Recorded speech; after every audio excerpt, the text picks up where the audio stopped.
Hey Ghee fam, welcome back to Spill the Ghee, where we serve the hottest tea. Let's talk about Nikhil Malik, Palak Yadav and Devanshi Sharma and the controversy जो उनके around चल रही है। निखिल मलिक और पलक यादव की story शुरू होती है स्प्लिट्सविला 13 से, जहां निखिल और पलक फैंस के सबसे फेवरेट कपल थे। शो खत्म होने के बाद भी दोनों ने अपना रिलेशनशिप रखा और लोग उन्हें काफ़ी पसंद करते थे।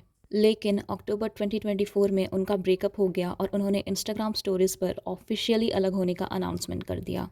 लेकिन चीज़ें यहाँ ख़त्म नहीं हुई। कॉमन फ्रेंड्स की शादियों में दोनों को साथ देखा गया, पिक्चर्स वायरल हुई, फैंस होपफुल हुए, लेकिन दोनों ने क्लैरिफाई किया कि बस नॉर्मल मीटअप था, पैचअप नहीं। अब आते हैं फेब 2026 पर, एक डेटिंग शो जो अभी ऑन एयर है जियो हॉटस्टार पर, जिसका नाम engaged another chance yet love है। उसके अंदर ही इनकी कंट्रोवर्सी हुई है। ये एक जेंजी रियलिटी डेटिंग शो है hosted by Bigg Boss OTT fame Elvish Yadav and Jiya Shankar. The show focuses on couples and singles navigating past heartbreak situationships and testing their commitment. Nikhil पहले से शो का पार्टिसिपेंट था। उसने देवांशी के साथ कनेक्शन बिल्ड करना स्टार्ट किया। Slow bonding, conversations, typical reality show buildup. Audience को लगा शायद वो जेन्युइनली मूव ऑन कर रहा है। इसके बाद शो में एंट्री होती है पलक यादव की एज अ वाइल्ड कार्ड। आते ही पलक ने क्लेम किया कि वो आज भी निखिल के लिए फीलिंग्स रखती हैं और वो सिर्फ उसके लिए शो में आई हैं। अब सोशल मीडिया पर जो सबसे बड़ा एनालिसिस चल रहा है वो ये है, क्या इनका ब्रेकअप फेक था? क्या ये सिर्फ सब शो में एंट्री के लिए प्लान ड्रामा था? टाइमिंग सस्पिशियस लग रही है। ब्रेकअप, पब्लिक डिनायल, फिर सेम शो में x versus current connection face of. Audience को ये को इंसिडेंस थोड़ा ज़्यादा कन्वीनियंट लग रहा है।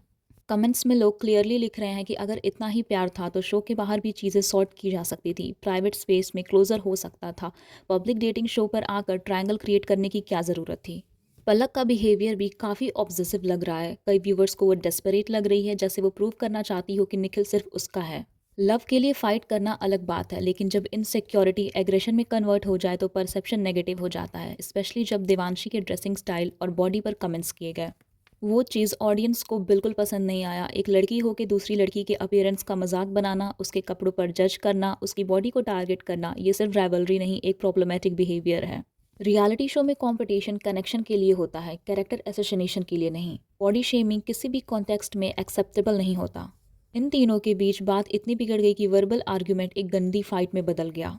ये मैटर सिर्फ बातों तक नहीं रुका, दोनों के बीच फिजिकल फाइट हो गई। अब बात करते हैं निखिल मलिक की। अगर वो इमोशनली स्टिल अटैच थे अपनी एक्स से, तो डेटिंग शो में आकर किसी नए इंसान के साथ कनेक्शन फॉर्म करने की क्या ज़रूरत थी? और अगर एंड में उसको एक्स के साथ पे ही स्टैंड लेना था, तो देवांशी को बीच में इन्वॉल्व करना क्या फेयर था? ऑडियंस का यही सवाल है, क्लैरिटी पहले क्यों नहीं थी? दो लोगों के कंफ्यूजिंग रिलेशनशिप के चक्कर में तीसरा इंसान क्यों सफ़र करे? ये नैरेटिव लोगों को अनफेयर लग रहा है। देवांशी ने शो में एंट्री ली सेकंड चांस के कॉन्सेप्ट के साथ, लेकिन वो सडनली एक अनरिजॉल्व पास्ट का कोलेटरल डैमेज बन गई।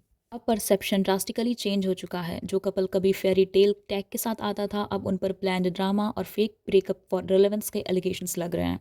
अल्टीमेटली लव को सेकंड चांस मिल सकता है, लेकिन ट्रांसपेरेंसी और रिस्पेक्ट के साथ। अगर फीलिंग्स अभी भी हैं तो उन्हें पहले क्लियर कर लेना चाहिए। अगर मूव ऑन करना था तो एक्स के लिए डोर ओपन नहीं रखना चाहिए था। और सबसे इम्पॉर्टेंट बात, किसी भी सिचुएशन में बॉडी शेमिंग और पर्सनल अटैक्स जस्टिफाइड नहीं होते। सो या that was it for this video. और अगर आपको ये वीडियो अच्छी लगी हो तो hit like, share and subscribe and comment what you think, and I will see you in the next bill.